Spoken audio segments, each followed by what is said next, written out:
और उनको आग्रह से अपने विवश कर देंगे कि आप चलकर अयोध्या का राज्य स्वीकार कीजिए। यहाँ तक कि राज तिलक का सामान लेके जाते हैं, लेकिन वहां जाने के बाद भगवान तो भगवान ठहरे।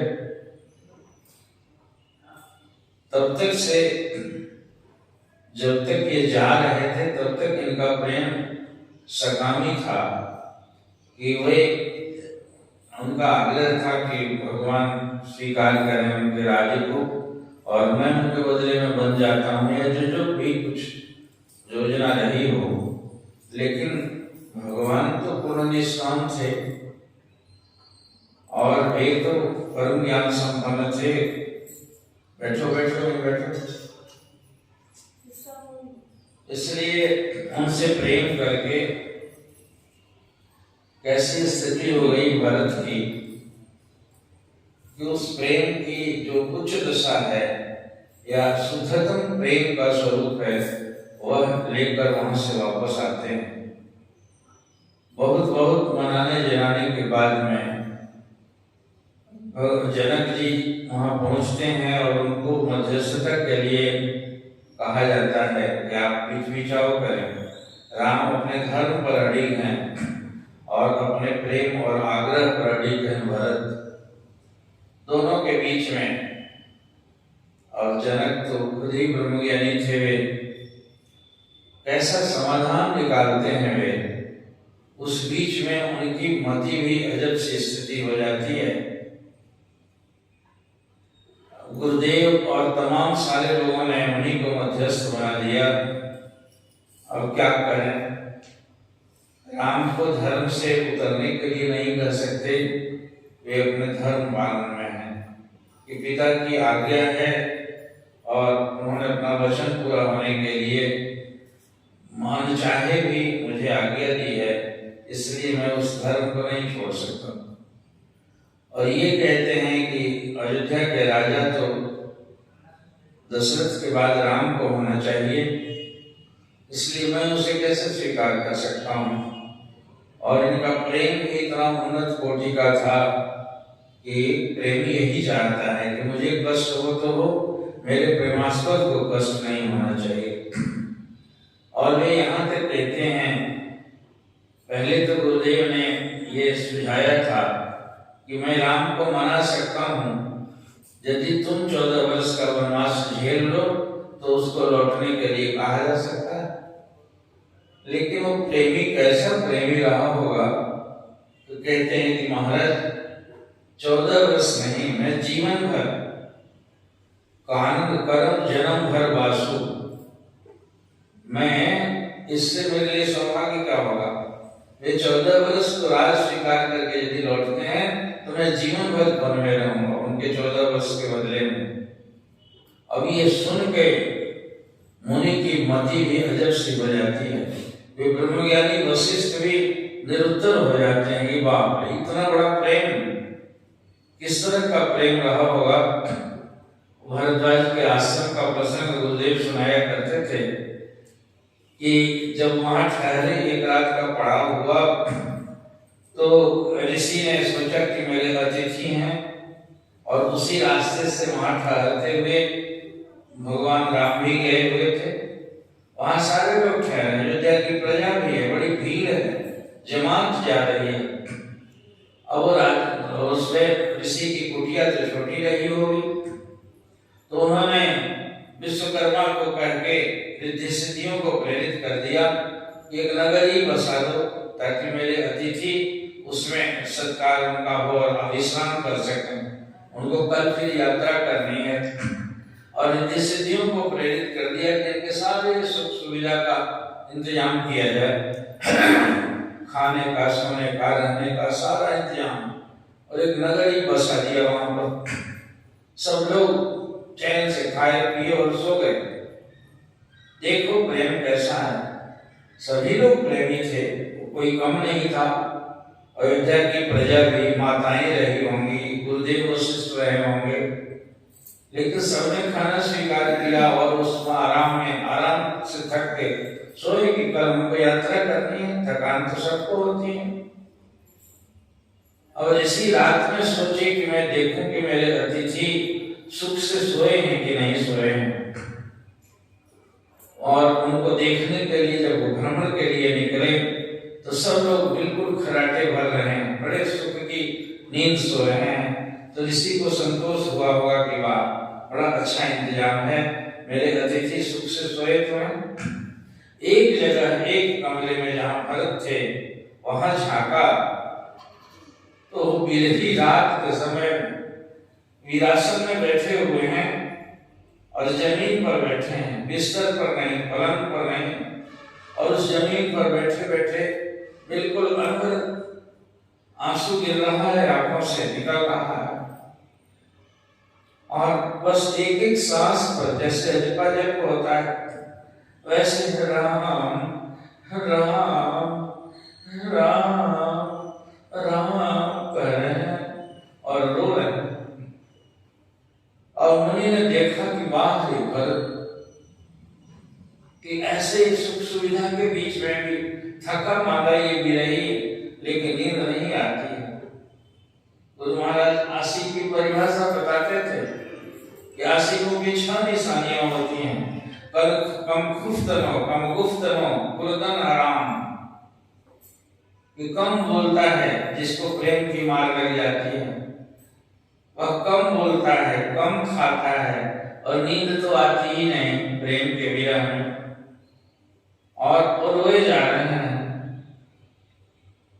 कहते हैं कि ये उनके आंखों में चश्मे तर, उनकी आंखें हरदम तर रहती हैं। जब सुध आवत मीत की विरह उठे तन जाग, जब प्रेतम की याद आती है तो विरह से एकदम तड़प उठता है शरीर।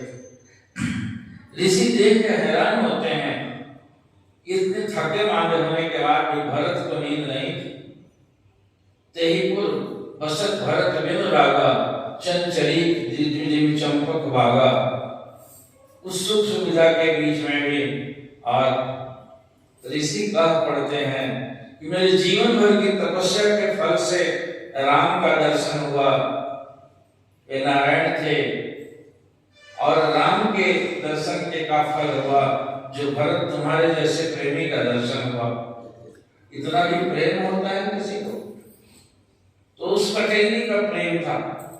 बड़े बड़े ब्रह्मज्ञानी भी हवा हो जाए वैसे निष्काम प्रेम के लिए, और वे जाते हैं। दोनों के बीच में मध्यस्थता कैसी होती है? जब कमाल का डायलॉग है। जनक जी कहते हैं कि राम, प्रेम के सामने तो परमात्मा को ही झुकना पड़ता है। प्रेमी तो जो कुछ मांगे उसको देना पड़ता है परमात्मा को। बड़े बड़े साधक तपस्वी जितने हुए हैं और उनको जो सबसे बड़ी सिद्धि है वो प्रदान करता है परमात्मा। इसीलिए कहते हैं कि ये सब कुछ देने चाहते हैं भगवान, लेकिन भगत ही आपने देना न चाहिए। और भगत जो है मांग पड़ेगा तो अवश्य हो जाएंगे, क्या मांग लेगा। इसलिए भरत तुम्हारा प्रेमी है, इसलिए उसकी भावना को पूरी करना तुम्हारा फर्ज बनता है। सारे नीति धर्म अपने हैं, लेकिन उस नीति और धर्म को भी प्रेम के सामने झुकना पड़ता है। एकदम खुश हो जाते हैं दूसरी तरफ के लोग, गिर जाते हैं कि अब तो पल्ला हमारी भारी हो गया, हमारे प्रेम की बड़ाई कर दी, और राम चुप हो जाते हैं। कारण कि वैसे नीति का जो एस्टैब्लिश जो रास्ता है उस रास्ते को कह के राम को बिल्कुल निरुत्तर कर दिया, चुप हो गए भगवान। तो लगा कि अब क्या होगा। फिर भरत की ओर मुड़ते हैं, कहते हैं कि भरत, लेकिन प्रेम का भी एक तकाजा होता है। निश्चित तुम्हारे प्रेम की जीत है। राम को तुम्हारे प्रेम की कीमत करके अपने नीति धर्म को बदल देना चाहिए, लेकिन प्रेमी का भी एक कर्तव्य बनता है कि वह अपने प्रियतम को संकोच में नहीं डालता, प्रियतम की खुशी में ही अपनी खुशी मिला देता है। प्रेम की का मूल्य जो है उसमें एक लाइन कहा गया है कि प्रेम निष्काम होने में, प्रेमी कुछ मांगता नहीं, निस्वार्थ हो जाने में ही प्रेम की गुणवत्ता है। प्रेम में यदि स्वार्थ आ जाएगा तो प्रेम घटिया किस्म का हो जाएगा। इसलिए तुम ऊंचे प्रेमी हो, लेकिन अपने प्रभु को मांगो कि आपकी प्रसन्नता को ही स्वीकार करता है प्रेमी, और आपकी खुशी किस बात में है उनको कह के मांगो। राम को जो मांगो तुम्हें देना भी चाहिए। एक तरफ कहते भी हैं कि प्रेमी के मान को रखने के लिए प्रभु को भी झुक जाना चाहिए, लेकिन इधर कहते हैं लेकिन प्रेमी को उनको संकोच में नहीं डालना चाहिए। जाओ नीचे बैठो और मांग पढ़ो, और यह मांगो कि आपकी खुशी किस बात के लिए है, कहिए। दोनों तरफ गजब से बांध दिया और वो झुक जाते हैं। तो राम कहते हैं, राम पहली बार ही हाथ चुके थे कि मुझे तुम्हें झुक जाना चाहिए प्रीतम के सामने। राम के पांव में जब गिरते हैं, भरत उठा के गोद में कहते हैं, भरत से तुम्हारी जीत हुई, जीते हुए लोग नीचे नहीं उठते भैया, और उठा के गोद में लगा लेते हैं। तब वो कहते हैं कि भरत मांगो तुम, कि आपकी खुशी किस बात में है।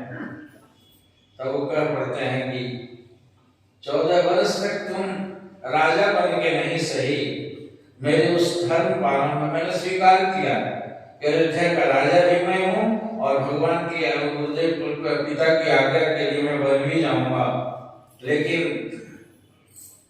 तुम मेरे हाथ तो बता सकते हो ना भाई मेरे। इसलिए मेरे उस धर्म को थोड़ी देर के लिए 14 साल के लिए अयोध्या की धरोहर तुम्हें सौंपता हूँ, और उस धरोहर को स्वीकार कर लो, आके मैं अपना धरोहर तुमसे ले लूंगा। कितना एकदम अजीब से ठिठक जाते हैं और कहते हैं कि बड़े निष्ठुर निकले, और करो वही करूंगा। मैं आपके राज सिंहासन पर कोई आपका प्रतीक चाहता हूं, जिसको रख के मैं उसी को प्रतीक प्रतिनिधि मान के राजा का मैं सेवक बन के उसका पालन करूंगा। और तब वो खड़ा हो अपने देते हैं, लेके जाते हैं। इस प्रेम की ये गुणवत्ता है। सतगुरुदेव परम प्रभु ने ऐसा प्रेम किया होगा अपने इष्टदेव से, और कहते हैं उसमें कविता है गुरु महाराज जी की, कहते हैं कि राजी हैं हम उसी में जिसमें तेरी रजा है, या यूं भी वाह वाह है और कोई वाह वाह है। अपने मालिक के लिए कहते हैं, महाराज जी अक्सर ही पढ़ा करते थे कि हम उसी में खुश हैं जिसमें आप खुश हैं महाराज। और कैसे कैसे विकट काम किया कि इनको कह देना पड़ा गुरुदेव को, मेरा हनुमान है तो, मेरा परम मेरा हनुमान है, मान हनन किया हुआ है। और कोई कठिन काम लगता है कि इनके लिए था ही नहीं। हनुमान कह देना साधारण बात में तो कोई किसी को कुछ कह देता है, कोई उपाधि नाम दे देता है, लेकिन वे महापुरुष थे, वे जो अपने मान को मिटा के पर अपने गुरुदेव की प्रसन्नता के लिए 13 वर्षों तक हीरे नहीं, एक जगह पर मिट्टी बना दी अपने आप को। तो वैसे थे उस प्रेम और आज्ञा पालन और गुरुमुखताई को वो आदर्श स्थापित किए हुए थे, और दूसरी तरफ अपने सेवक को भी वैसा ही बनाया था इन्होंने। और किस तरह से कहते हैं, याद है खींच जालिम टुकड़े उड़ा हरा हमारे, कहते फकीर आशिक। और बस तुमको ये फकीर आशिक पुकार कर कहते हैं, जिंदा रखे तुम मुझको या धड़ से सर उतारे, राजी हैं हम उसी में जिसमें तेरी वजह है। जो करना हो सो कीजिए। महाराज बड़े जोश में आकर सुनाते थे, नंगे साहब में जब सेवा में थे, कि मैं महाराज जी का वस्त्र धोने के लिए जा रहा था, तब मैं सारे कपड़े लेके और चौकी को हाथ से पकड़े हुए एक बाल्टी लेके हाथ में नदी पर जाते थे। आज भी वो तो ही नदी है वहाँ नंगे साहब में, वहाँ नदी किनारे जा रहे थे। उसी वक्त महाराज ने पुकार दिया आवाज दे कि परम इधर आना। वे रखते सामान गए दौड़ते हुए, कहे महाराज बोलिए। कहते कि बेटा सिर देने की बारी है, सिर देने का समय आ गया है, क्या सिर दोगे? कहे महाराज हाँ दूंगा। कहा बातों से नहीं, भावना से नहीं, कहा भावना से नहीं, साकार करके दिखा दूंगा, आज्ञा कीजिए और अभी सिर काट के रख देता हूं। कैसे गुरु होंगे, कैसे शिष्य होंगे वो। तब उन्होंने कहा कि ऐसा ऐसा है, चकौड़ी में महात्मा सुधर गए, सिखों ने आश्रम लूट लेने की धमकी दी है और बहुत सारे सिख 100-200 वहां जम गए, हथियार लेके चमचमाती तलवार के साथ, और महात्मा सब डर चुके हैं। कहा जी आगे कीजिए, जाता हूँ अभी निपटूंगा उनसे। बोले कि बेवकूफ, एक नहीं वो सैकड़ों हैं, हथियार बंद है। देते कि आप आगे कीजिए महाराज, आपका परम कितने भी 100, 1000 होंगे उन पर भारी पड़ेगा, जाते ही आग लगा के फूंक दूंगा उनको। ऐसा जोश था। ये प्रियतम और प्रेम की कहानियां हैं, ये ऐसे जो हम पढ़ते और सीखते और समझते हैं। जिनके लिए वो इस तरह से वाले हुए थे, तो उनके लिए वो ब्रह्मपद देना क्या आसान, क्या कठिन था। उसके लिए तो सब कुछ दे सकते थे वे। लोग परलोक के लिए कहते हैं कि मुझे स्वर्ग का सुख उतरा, अपवर्ग का सुख उतरा, और उससे भी ऊपर कहां का सुख बताते थे कि मुझे सौंपा गया। लेकिन एक तरफ प्रियतम और साधक जो है वो भी नहीं चाहता। उनके इष्ट देव ने तो सब देना चाहा, सब कुछ मिला उनको। बड़े नाज के साथ कहते थे कि बेटा मैंने गुरु भगवान की, अपने गुरुदेव की सेवा करके मैंने सब कुछ पा लिया। बड़े जोर देकर मैंने सब कुछ पा लिया, सब कुछ, मैंने लोग परलोक तमाम चीजें, ब्रह्मपद सारा कुछ मिल गया। कहते केवल उनको खुश करके, उनकी सेवा करके। और कैसा प्रेम होता है। छोटे छोटे प्रेम के उस पाठशाला में पढ़ाई की है हम लोगों ने। निष्काम प्रेम की बात चल रही थी, उसमें किताब में पढ़ा था, दिल में पढ़ाया था दादा ने। उसमें कहता है कि प्रेमी बंधन नहीं, महाराज भी कहते थे कि मेरे बंधन में बंध के तुम्हें संसार के बंधन से छूट जाओगे तुम। उस सुई की मिसाल देते थे कि कांटा जो भीतर गड़ा हुआ है, एक दूसरा कांटा सुई के रूप में लेते हो और कुरेद के निकाल देते हो। एक संसार का कांटा और बंधन तुम्हें वैसे ही प्रारब्धवश तुम्हें मिला था, और उसको काटने के लिए तुमने गुरु के इतने बड़े परिवार का, गुरु के चरणों का बंधन स्वीकार किया। लेकिन ये बंधन तुम्हारे उस बंधन को निष्प्रभावित कर देगा, उसको तोड़ देगा, उसका खत्म कर देगा। तो इस तरह की बातें करते थे। याद आता था, अभी थोड़ी देर पहले बैठा हुआ था तो मन में आ रहा कि उस सेवा और प्रेम की कितनी कीमत थी हम लोगों के दिल में। महाराज को सुलाया जाता था 1 बजे 2 बजे तक से, और उनके पास बैठे बैठे सबको बातों में रिझाते हुए, बातों में लगाते हुए वे रहते थे। किसी तरह से उनको आराम करा और हम लोग लग जाते थे। उनके क्या था, उनके स्नान का पानी भरने के लिए, उनको दिखा के नहीं, कितने लोग सेवा करते हैं दिखा के, और वह उनका पानी की, मेरा भरा हुआ पानी महाराज जी स्नान कर लें, उसके लिए लूट होती थी। हम दोनों यहीं बैठे हैं, बड़ी सी बाल्टी होती थी, उस बाल्टी से 4 बड़ी बड़ी बाल्टियों में इतना नहाते थे महाराज जी। उनका टब होता था, उस समय टोटियों का जमाना नहीं था। क्या प्रेम की बात थी। गर्मी बदल थी, पंखा चल रहा था, हम लोग कॉलेज से आए हुए थे, मन में लगा कि ये पंखा नहीं रहता तो हम लोग हाथ से पंखा करते, सेवा करने को मिलता, 2-3 पंखे लेकर उनको, इसलिए बिजली हम लोगों को सेवा करने में बाधा डाल रही है। मन में उठते ही बस बिजली कट गई और हम लोग बड़े खुश हुए पंखा करकर। इस तरह से पानी भरने के लिए बाल्टी लुकाते थे कि हम भरे, और कोई दूसरा कहता था कि हम भरे। रात में, पूरी रात में उठ के सोना तो जीवन भर है, अब सो ही न रहे हैं। उस समय जगह थे तब आज सोने का सुख भी मिल रहा। पूरे झाड़ू लेके पूरी छत को और आंगन को बाहर जाते थे।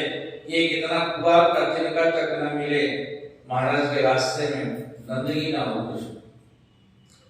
बस उनको सुलाने के बाद में, बड़ों की सेवा करने के बाद में सोना तो सब दिन है, इसलिए ये मौका कब मिलेगा ये सेवा करने। कितनी ललक थी। झाड़ू लेके सारा आश्रम बाहर गया, छत बाहर गया, बाल्टी को मलमल के और पानी भर भर के ऊपर ले जाता था आदमी। रात में सोए हुए चोरी होती थी, मैं सोचूं कि मैं बाल्टी मैं ले लूं और इनको सुला दूं, ये सोचे कि मैं धोऊं और इनको सुला दूं। चोरी से एक दूसरे से बच के और बाल्टी धोया जाता था। सरकार सोए हुए हैं, लेकिन वे सोए नहीं हैं, वे हर की बात को जानते हैं। कौन सेवा किया होगा ये गुरुदेव को पता होता है, उनको दिखाने की जरूरत नहीं पड़ती।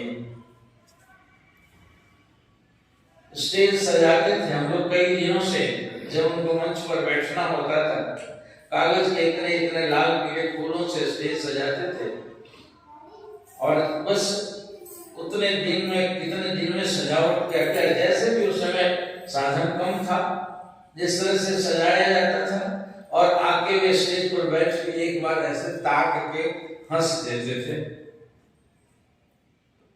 और बाद में पूछते भी थे, कहते थे कि तुम्हारा सजाया हुआ था ना। उस सजावट बोल रहा था कि मैं ही था। उनको मानने वाले तो सैकड़ों हजारों थे, लेकिन उस सजावट को देख कहते थे कि मैंने सोचा तुम्हें नहीं किया होगा ये, और उनको पता होता था। बस एक बार निगाह डाल दिए, दिल तृप्त हो गया, लगा कि मेरा जीवन सार्थक हो गया। मेरी बाल्टी भरी हुई आज नहा लिया उन्होंने, उस दिन भर लगता है कि मैंने लाख करोड़ कमा लिया मेरे उस बाल्टी से। और उनके स्नान के जल को लोग बर्तन में रख के शीशियों में भर के ले जाते थे। उन पवित्र शरीर पर जो स्नान होता था, वहां स्नान का पानी नीचे बहता था, वो पाइप के पास में लोग ऐसे बर्तन लगा के रहते थे उनके पानी को, जल के स्नान को ले जाने के लिए। महापवित्र ये तीनों जो नदियां हैं, गंगा यमुना इत्यादि सभी पवित्र है। गुरुदेव के शरीर का स्नान किया हुआ जल, उसको लांघने के लिए भी पाप कहा है, तो लांघना भी पाप। तो इस तरह से उनके उस पवित्र शरीर के लिए पानी देकर एक गिलास पानी पिलाने का भाग्य मिल जाए, तो मांग दे हमसे, तो दिल तृप्त हो गया, खुश हो गए। तो उनकी खुशी के लिए इस तरह करता था आदमी, बदले में कोई ऐसा नहीं कि हम कोई अपेक्षा हो।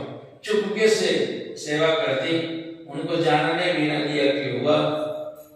तो उस प्रेम को निष्काम बनाने में इसकी गुणवत्ता है, और वही ईश्वरीय और दैवी प्रेम है। उसमें जागवल्क और गार्गी के संवाद में आज पढ़ रहे थे हम लोग, कहा कि सूरज प्रेम करता है सृष्टि के तमाम जीवों को, और वो उग गया। उगते ही पृथ्वी को चेतना मिल गई, हरियाली मिल गई, लोगों को जीवन मिल गया, लोगों को गति आने लगी सूरज के उगते ही। लेकिन सूरज को क्या हम धन्यवाद भी कभी देते हैं? हे सूरज देवता, बड़ी कृपा की आपने, उग गए थे। वह पूर्ण निष्काम है, पृथ्वी को इतना सहनशील है, इसलिए इसको माता कहा गया। माता से भी ज्यादा, माता जिस तरह से अपने शरीर पर मलमूत्र त्याग करता है बालक और उसको धारण करती है, वैसे ये धरती लात रौंदते हैं, हम थूकते हैं, गंदा करते हैं, हम तो भिक्षु भी पैदा करने में लगे हुए हैं, और तब भी माता को हलचल नहीं है। पवन देव इस तरह से कोई कीमत चुकाते हैं, कोई टैक्स नहीं देते, और वो पवन देव हमें पवन कर रहे हैं, हवा दे रहे हैं। तो ये प्रकृति के पंच तत्व जो हैं वह अनपेक्ष रूप से, बिना किसी अपेक्षा के, और वे हमें जीवित रखे हुए हैं। जीवनी शक्ति मिल रही है पूरे विश्व को, ब्रह्मांड को, सारे लोग।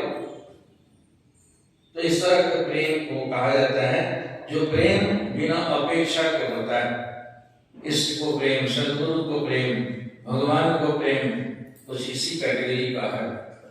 ऐसा ही प्रेम हृदय को शुद्ध करता है, सारे बंधन से निजात दिलाता है। और उसी प्रेम की पाठशाला, प्रेम में स्वार्थ यदि है तो धीरे धीरे उनसे लग के और ये निष्काम की ओर बढ़ना चाहिए। जो कोई अपेक्षा से रहित हो, उनसे के प्रति वे खुश होकर ये भी ना कहें, तो बधाई धन्यवाद भी ना दें, चुपके से उनकी सेवा कर दी जाए, उससे ज्यादा खुश होते हैं परमात्मा। महाराज इस बात को कहते थे कि जैसे कोई काम का मालिक का कोई काम करता है, मजदूर वो जो अभी महीना लगा नहीं और अभी 20 ही दिन हुआ तभी से मांगना शुरू किया, थोड़ा सा दे देते मालिक, लड़का को फीस देना था, थोड़ा सा दे देते, जरा घर वाली को साड़ी देना था, जरा सा दे देते, अमुक काम हो जाता, बल्कि एडवांस भी मांगना शुरू करता है। और एक वैसा मजदूर है जो महीना बीत गया तब भी बोल नहीं रहा, लगन से किए जाता है, महीना बीत गया, 15 दिन बीत गया और तब भी नहीं, उस पर ज्यादा खुश होता है मालिक। जो मांग के परेशान करता है, उसकी अपेक्षा उसको ज्यादा कहते हैं कि अरे कभी मुंह खोल के मांगा नहीं, और दूसरे को वो देखते ही मुंह सिकोड़ लेता है मालिक, ये भी आया बहुत माथा खाएगा, मांगेगा। इसलिए कहते थे कि तुम सदगुरु के रिश्ते में, भगवान के रिश्ते में, भक्ति के रिश्ते में तुम निष्काम बन जाओ, तुम्हें उससे ज्यादा मिलेगा। वो उसको मुंह मत खोलने दे। महापुरुष संत लोग कहते हैं, गुरुदेव के उपदेश में है या है ऐसे ही कि ये जब तक बच्चा मुंह नहीं खोलने लायक बनता, मांग के परेशान नहीं करता, तब तक माता का तिजोरी जो है उसके बक्से में ताला चाबी नहीं लगती है। और जैसे ही मांगना शुरू करता है, मांगोगे तो चोरी करोगे, नहीं मिलेगा यदि तो क्या करोगे, कहीं पड़ा रहेगा तो छिपा लोगे, पूछेगा तुम हाथ हाथ किया तो झूठ बोल जाओगे। तो मांग को क्यों बढ़ाओगे, तुम्हें चोरी करनी पड़ेगी। आवश्यकता को, अपने चाहत को इसलिए कम से कम करो। भगवान शंकराचार्य कहते हैं जिसकी चाहत कम है वह उतना बड़ा सुखी है, जिसकी चाहत ज्यादा है वह अभागा है, वह उतना ही दुखी रहेगा। इसलिए उस मांग को, जैसे ही बच्चा मांगना शुरू करता है तो माता ताला लगा लेती है। साल भर 2 साल के बाद में जब मुंह खोलने लगता है, तो जब तक नहीं मांगता तब तक माता के बक्से का सारा पैसा उसका है, वह निश्चिंत सोती है, बच्चे को गोद में लेके उसे कुछ भी होता है तो उसे पूरा करती है। इस तरह से उस प्रेम के को निष्काम बनावे, अपनी सेवा को निष्काम बनावे और ईश्वर को कृपा के लिए विवश कर दे। और मेरे लिए सोचने को, मेरे लिए, मेरे सुख के लिए, मेरे सुविधा के लिए वह इतना खुश हो जाए, अपने मेहरबान होके और लुटाना शुरू कर दे मेरे ऊपर, कृपा की बारिश कर दे। वो ऐसा पात्र बना ले। मैं अपना काम करूं, वो अपना काम करें, मैं सेवा करूं, मैं प्रेम करूंगा। जिस तरह से भरत ने किया प्रेम, आराम छोड़ के और उन्होंने भगवान रटा, तो आज भरत का गुणगान गाया जाता है। जब जब राम राम जप जेहि, भरत सरिस को राम सनेहि। सारा संसार राम को जपता है और भरत को राम राम राम को जब भी किसी के प्रेम की याद आवे तो भरत की मिसाल देते थे, प्रेमी भरत होता है। हनुमान तक को कहा कि तुम तो भरत सम प्रिय हो मेरे, भरत जैसा प्यारे। उनको भी लगता होगा इतना इनका भरत है कि मैंने इतना बड़ा काम किया तब भी भरत की बराबर किया। तो ये प्रेम का तकाजा है। इस भक्ति और प्रेम की पाठशाला में हम पाठ पढ़ते हैं गुरुदेव भगवान के उन चरित्र को, उनकी लीला को, उनके निष्काम प्रेम भक्ति की याद करके अपने अंदर भी प्रार्थना करते हैं कि प्रभु वैसा ही प्रेम करने का सबूत दो हमें, और हमें भी प्रेम को निष्काम बना के तुम्हारी कृपा का हकदार बनने दो। हरि ओम तत्सत। बोलिए दयालु सद्गुरुदेव भगवान।